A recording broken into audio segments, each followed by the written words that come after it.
नमस्कार जय जगन्नाथ मु ममता स्वागत करुछि आपनमानंकु मो चैनल ओडिया घर चलणी को।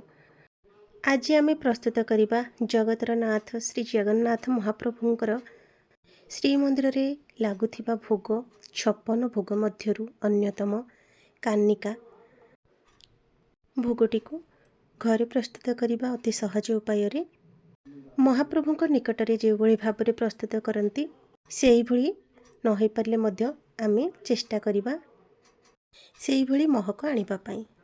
भक्ति सहकारे भगवान को पाखरे पूजा भोग आमे जहाँ भी अर्पण करू प्रभु सब शुणी थांती।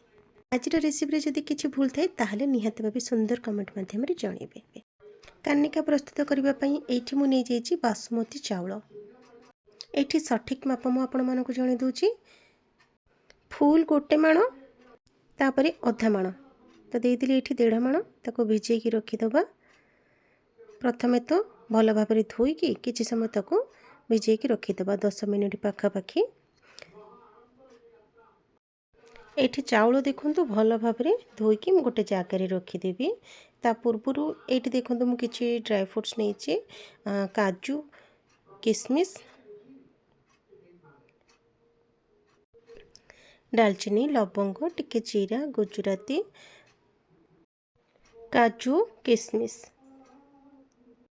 2टी तेजपत्र मो पाखरे बड़ अलैच नथिला तो सेति मु देइनी। प्रथमे गोटे पैन रे गुआ घिओ देसी गुआ घिओ दे दबा। किशमिश आउ काजू को पूरा बढ़िया भाबरे भाजी नबा गोल्डन हबा पर्यंत अत्यधिक भाजिबे नहीं।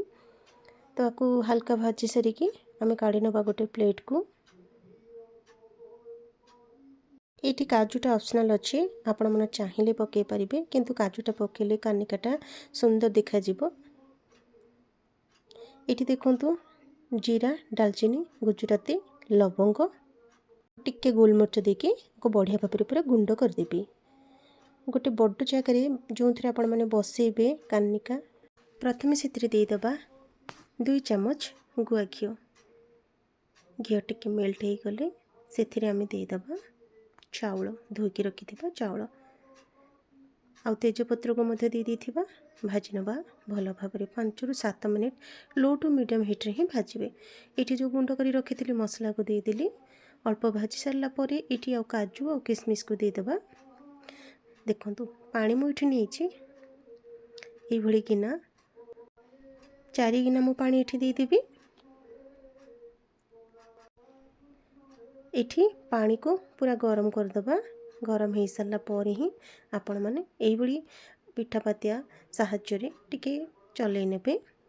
आउ जेते बेले भल भाबरे फुटी जिवो देखंतु जेते बेले सी 20% कुक हे जिवो सेही समय रे आपण माने इथरे गुड़ को ऐड कर देबे। आउ जो माने गुड़ पसंद कर नथिबे चीनी को दे देबे किंतु गुड़ पकेले कानिकाटी सुंदर देखा जाय थाए आउ टेस्टी मध्य लागि थाए। एठी मु गोटे चम्मच गुआ घिओ दे देली आउ लो मीडियम रे आको कुक हबा को देली।